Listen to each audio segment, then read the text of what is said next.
Thank you for being here with us. We're going to serve you the finest as it concerns the news review. I'll be joined shortly by Executive Director, Media Foundation for West Africa, Suleimana Brima, and we'll get into all those topical issues this morning. But we have all the papers, a stack of them here, and we'll be getting into them. When Suleimana joins me, there are three major issues I'll be running by him. The first one has to do with that police officer. No, we've not forgotten. We never forget. Who discharged a firearm and nearly, shot the leg of a civilian. Chepepra is his name. He is supposedly attached to the Jubilee House. And the interesting twist is that yesterday at church, they sent a lawyer to this person to withdraw the case from the police station, so further legal proceedings cannot take place. And I think that is cowardly for such an act to be done. If someone engages in such a blatant, flagrant abuse of the law, of his or her office, trying to get the matter out of the legal system is not the way to go. People must face punitive measures. I tried interacting with some high-ups in the police. In fact, one of those who had gone to the scene, he wasn't very comfortable, not very willing to speak. But this matter, I will pursue. Today, I'll be going to the Police Professional Standards Bureau. I've been invited there. I will go there and have an interaction with them. But the Ghana Police Service can be sure that we are not going to, take this lying down. We're not going to allow this to be swept under the carpet. He nearly shot someone. Who knows, next time he could actually shoot someone. It was said that he was smelling, reeking of alcohol. Why should we try to protect such elements? So whether it's going as far as Dr. Akufo Dampare, who is the IGP, or petitioning parliamentarians, or doing whatever it takes, bringing in CSOs, I personally will do that so that justice is served. The other matter I'll be getting into when Suleimana joins me has to do with the US dollar, which has now crossed the 11 Ghana cedi range, 11.2. And we can also talk about the weather yesterday and how the wind brought down billboards here and there. That is becoming quite a problem. The last time I heard, there was a student, I forget whether he was with the University of Ghana, who was crushed, paralyzed, and it was a very sad situation. Yesterday, I saw scenes as well, and who knows, someone's car could have been affected. But as Suleimana, when he joins me, we'll get into all those details. Let's start with the Daily Graphic newspaper.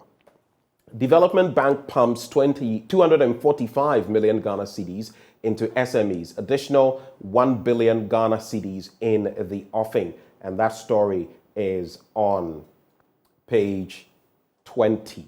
There's also position Ghana as hub for commercial dispute settlement. And that is according to the GBA president. There's also Agradaa assisting police over alleged money doubling scam. That's on page 62. And I was listening to some, talk about that entire situation and how time without number, she's been reported to a particular police station almost every week. So how did we allow this to happen? From Sikagari to money doubling. This country, Ankasa, we have real problems. It's 41 days as we count down to World Cup Qatar 2022, and the NAELP makes inroads, 80,000 secure jobs in reforestation. That story, the major one. Let me quickly get into that. And the National Alternative Employment and Livelihood Program, the NILP if you like, has provided jobs for 80,000 people whose lives were dependent on illegal mining and those who were likely to enter that trade. The beneficiaries have been deployed mainly into the Land Restoration and Reforestation Program, the first module of the NAELP. Direct and indirect jobs were created by the program, and while some of the jobs created were permanent, others were temporary. Giving an update 1 year into the program in an interview with the Daily Graphic, the coordinator of NILP, Dr. Louis Carol Sewa-Donko, said all the beneficiaries were from 5 endemic illegal mining communities. She named the communities as Edinkrai and Fufuo in the Ashanti region, Akwa Tiakwaso in the eastern, Akotom in western, and Techere in Ahafo.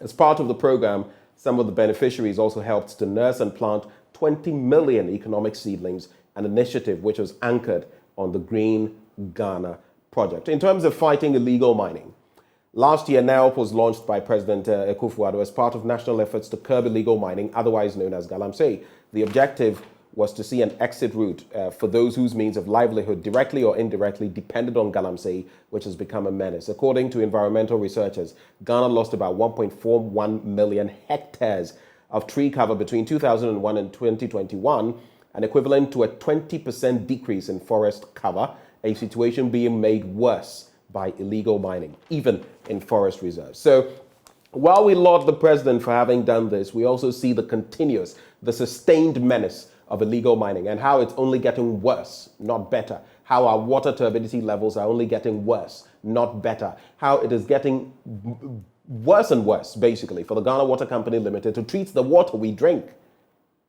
And last Friday, just as before, at the commencement of that week, Erastus Asari Donko joining us to show us all what our water bodies look like.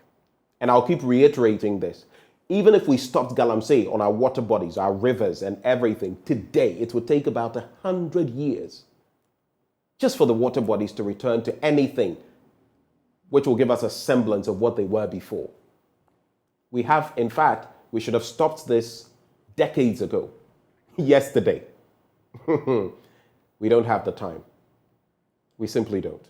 The time to act, Mr. President, Nana Addo Dankwa Akufo-Addo, is now. Let's get into other stories. Let's turn to page 16. We'll do page 20 and wrap up with some Nana Agradaa stories. So, page 16, there is, all right. Position Ghana as hub for commercial dispute settlement. That's according to the GBA president. And the Ghana Bar Association has urged the government to establish an alternative dispute resolution center in Accra that can potentially become the forum of choice for the settlement of commercial disputes in Africa. With the African Continental Free Trade Area Secretariat located in Ghana, a renowned ADR center, the GBA said, was an advantage the country could explore to position itself as the center of excellence in commercial disputes settlement on the continent. The president, Yahweh Champon Boafo, told the Daily Graphic in an exclusive interview in Accra last Wednesday that the country should not be satisfied with only the AFTA Secretariat, but also take advantage of other benefits of the Free Trade Area arrangement to enhance development. In other stories, there's also tied to that attacks on judiciary and big issue, that story on page 17. In fact, not a story, it's ordinary Ghanaians sharing their opinions. You can check out the details there. Let's move on now to page 20. And there's Development Bank pumps 245 million into SMEs. Now, the Development Bank Ghana has so far disbursed about 245 million to its partner financial institutions for on-lending to small and medium enterprises. The disbursements started when the bank was set up in July this year. The CEO of the bank, Kwamina Duka, who disclosed this, said the Bank of Ghana in the next 6 to 12 months would further disburse about 1 billion Ghana cedis of medium to long-term capital to support local industries. He said this in an interview with the media on the sidelines of a capacity building workshop for SMEs. And that of course, is Kwamina Duka. Let's get to that other story on page 62 of the paper. There's Nana Agradaa assisting police over alleged money doubling scam. And the police have arrested the founder of the Heaven Way Church at Weija in Accra, Patricia Siedua, aka Nana Agradaa, over an alleged money doubling scam charge leveled against her by some of her church members. Now, that followed viral social media reports showing members of the church who had thronged the premises of the church to demand their money. In a statement issued on October 9, the police said the suspect was assisting the police in investigations into the matter.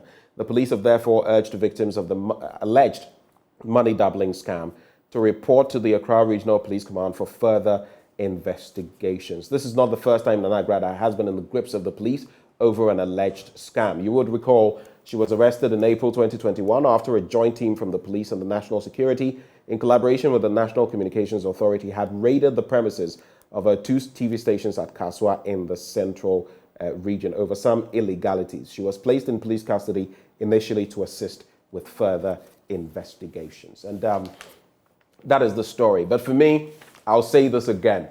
Dr. IGP and the entire security outfit, it is far too easy. The SEC, the SEC, and all, bodies, the central bank, it is far too easy for people to scam other people in this country and get away with it for a long time. And even worse, like in the case of Nana Agradaa, sometimes it's not as though the police had not been in the know. There are complaints time and again, but you would wonder what happens with our system till there's a big bang. There is something blown, explosive. Then we want to act. By which time, people would have lost their money, their livelihoods. Some people would be on the verge of committing suicide and the rest, like we saw with Men's Gold. Why must it always come down to this? Anyway, a word of caution as well, especially when someone is telling you bring 2,000 CDs and I'll double it and I'll do this and in the end I'll give you 1 million. I mean, how can you also possibly believe that? So the level of gullibility in the system is also mind-blowing and we ought to be more careful. Look, Kroma Eshe, so the American own said Antiasia, Kroma Eshe. A month will be no more pay bibia or the bay ayakpapa jusika into your steady. What in America? The town is hot. These are desperate times economically. So if you just slip up a bit, someone will take advantage of it, take your money away. So let's all be very, very careful. Nowadays, I've noticed, for example, those scam calls are coming in more and more at an accelerated rate. Yes, because people feel the pinch and they want to find all kinds of nefarious ways of getting money. So beware out there. Otoado must be bold in selection. Carr advises a Black Stars coach. And then on the back page of the Daily Graphic, Messi, Ronaldo, top stars ready for Swan Song. And of course, the Swan Song talk bit has to do with the fact that this will be their final Mundial, final World Cup. The Argentine magician, Messi, yes, this is going to be his final bit. It's been confirmed. And for Cristiano Ronaldo as well, it is pretty obvious. But how will things turn out? If one of them won the World Cup, now that would be interesting news, capping off a stellar career for both of them. There's also Ghana captain Andre Ayew, who has now equaled the number of caps. I think it's about 109. And this will be for him as well, his swan song. Let's get into the Ghanaian Times newspaper. GRA drags 48 businesses to court over tax evasion, failure to issue VAT invoices for goods and services. There's a story about Nana Agradaa. There's also Trade Ministry to roll out Textile's tax stamp from November 1. And 250 women undergo breast cancer screening at Kaneshi Market Complex. I'll be sure to get into that story. And if you see me in my pink shirt and my kind of violet tie this morning, is because I am with the brand. I am in full support of Pink October. Yes, I am. So let's look at that story on page 16 of the newspaper. It says about 48 businesses are currently undergoing prosecution for evading taxes and failing to issue VAT invoices on purchases of goods and services. According to the Commissioner General of the GRA, Reverend Amishadai Owusu-Amoah, the businesses were put before the tax courts for acting in contravention to Section 80 of the Revenue Administration Act 2016, that is Act 915. He explained that the prosecution of tax defaulting businesses was one of the strategies adopted by the authority to promote tax compliance and enforcement. A bit of data here. As at the end of September this year, Mr. Owusu-Amoah said the GRA had collected 51.6 billion Ghana cedis as against a target of 52 billion. Quote, we fell short of the target by 466 million Ghana cedis. The performance represents nominal growth rates of 29% over the same period, compared to last year's collection of 26%. Domestic revenue grew nominally by 28.6%, while customs revenue grew nominally by 29.8%, he added. So positives in there. And my very own colleague, George Wiafe, if you've not taken a look at the Ghanaian Times newspaper today, there's a bold picture of you with the GRA's boss, Reverend Amishadai Owusu-Amoah. I think I should go and show him this page when we are done. A very lovely, photo with the GRA boss, and that's my colleague George Wiafe there. In other stories, Trade Ministry to roll out textile stamp from November the 1st.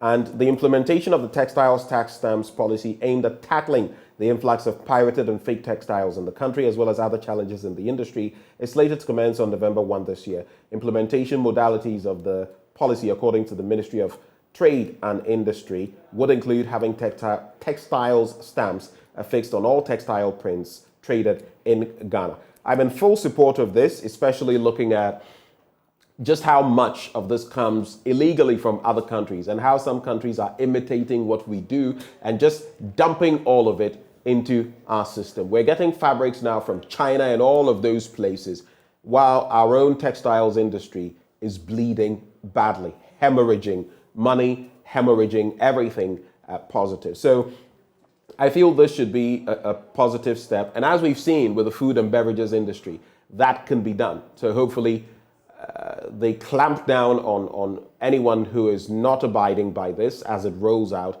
But I hope that enough sensitization is brought to bear so that some of the teething problems we saw when it came to the food and beverages industry, we can avoid them now. After all, it was the same outfits that brought these to bear. We can also wrap up on page 15, breast cancer business. 250 women undergo breast screening at Kaneshie Market Complex, and about 50 to 60% of suspected cases of breast cancer has been recorded during a breast cancer screening for over 250 women at the Kaneshie Medical Center during the Breast Cancer Month campaign. This was disclosed by the medical officer of the Kaneshie Medical Center, Dr. Obed Boama, in an interview with the Ghanaian Times in Accra on Friday.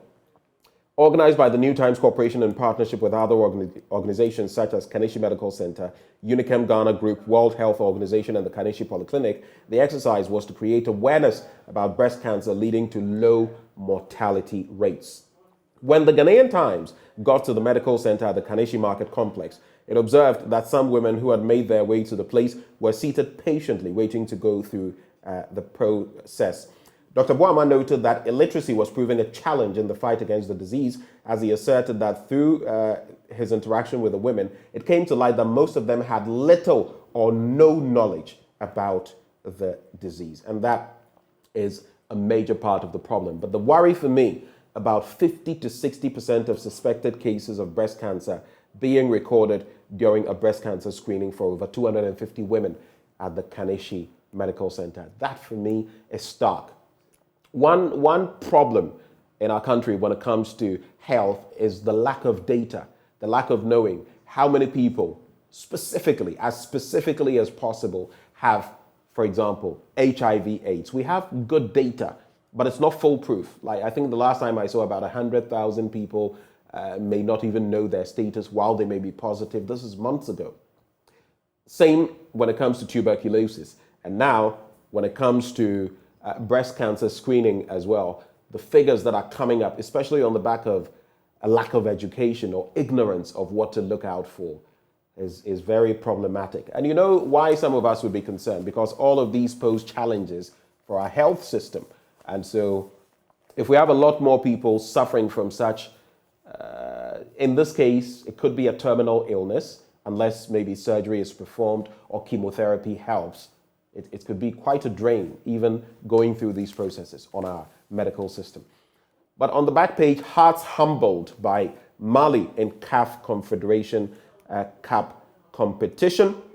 They suffered a 3-0 away loss. That's one that I'm not happy about. Yes, I may be a Kumasi Asante Kotoko fan, but always when we step out, we would want to wish our local teams the very best. Unfortunately, Hearts could not deliver the goods. We wish them the best in the second leg of the competition. Maybe, just maybe, they can overturn that deficit. Women's Premier League, Thunder Queens stun police ladies. That's it with the Ghanaian Times newspaper. Let's get into the Daily Guide now. And this conversation about the NDC completed 29 E-blocks, they completed 46 and all of that has been resurrected. We are such an interesting country. We have so much to do, and yet we spend time on some of the, silliest things, some of the most trivial debates about who did this and who did that. In the end, governance is a continuum. It's meant to be progressive, but we're always doing NDC did this, NDC didn't do that, MPP did this, MPP didn't do that. Same as we've ended up, teetering on the very edge of economic collapse, and we're still talking about NDC, NPP. God have mercy on Ghana, really. But NDC completed 29 e-blocks. That story on page 3. 2 arrested for robbing NPP women's organizer. Agradaa arrested. Controller freezes workers' salaries. That's on page 6. And Nana in France. Let's look at page 6 quickly. So the Controller and Accountant General has suspended the September 2022 salaries of public sector workers whose bank names are mismatched on the Government of Ghana payroll system, or mismatched. The salaries of public sector workers who have invalid bank account numbers on the system have also been suspended pending further directives. The action was taken as a result of a quality assurance and other validation processes undertaken by the Controller and Accountant General's department. Well, I think as a means of stemming the tide of irregularities and payments to people, and I still remember those 3 people who got sums of money to the tune of over 1 million Ghana cedis from the Finance Ministry of all places, ghosts who were drawing from our national kitty, and they weren't even working with the Finance Ministry. This is months ago. We don't forget. We don't forget. What has happened to those 3? What has happened to them? Who were the names behind them? Who was drawing these salaries? We have the bank details, don't we? Interesting country we have. Interesting country. Well, in the entertainment, on the entertainment pages, Kiddy walks off stage. Music sensation Kiddy was left with no choice but to walk off stage during his performance at the University of Cape Coast due to a dysfunctional sound system. That story there. Gifty Owari grabs 40 under 40 award.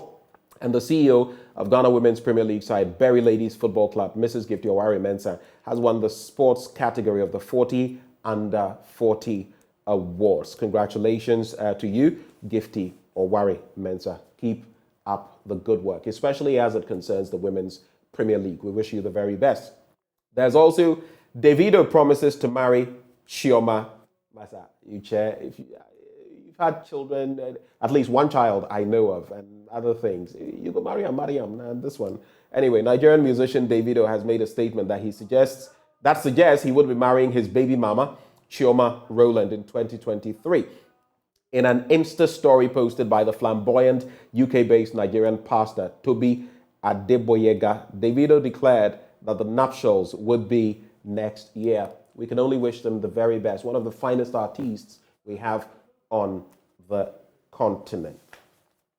On the back page, you can't go to the World Cup home office to ban fans, and Ramos gets 28th red card. I'm talking about Ligue 1 leaders Paris Saint-Germain, who played more than one half with 10 men but salvaged a goalless draw at Stade de Reims on Saturday to extend their unbeaten run this season. Of course, former Real Madrid star Sergio Ramos got his 28th red card. What a career. The Finder newspaper, as we get ready to wrap, after 8 nations kickstart trading with 96 different products, GRA collects 51.5 billion, pledges to seal all loopholes, and Republic Bank launches new product to assist workers buy houses with Tier 3 pensions. That story is on page 9. Republic Press newspaper now. Upon Kroma Hills, Baumia, there's Baumia Allen Boys clash over accusations of subtle campaign, and Akufo-Addo jets off to France. Let's take those 2 stories. President Akufo-Addo left Ghana on Saturday, 8th October 2022 to Paris, France for a 6-day working visit to France. President Akufo-Addo will on Monday, 10th October, that is today, receive an honorary award of Dr. Honoris Causa from Sorbonne University in Paris. It will be the 3rd honorary doctorate degree to be conferred on him. And that is the subject matter there. There's also, let me go to page 4.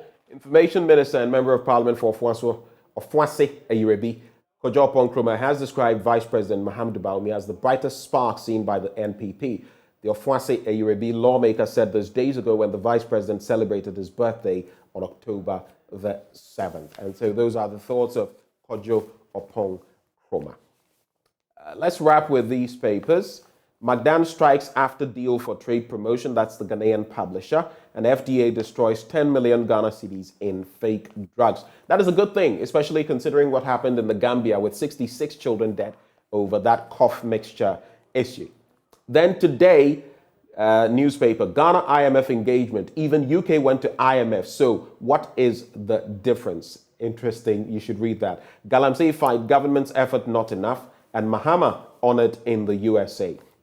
Those stories in today's newspaper. The Custodian is my final paper. Esiedun Ketia Ampofo, a spark storm in NDC. All of those stories there. OT region grabs huge government projects. You can check out the details from there.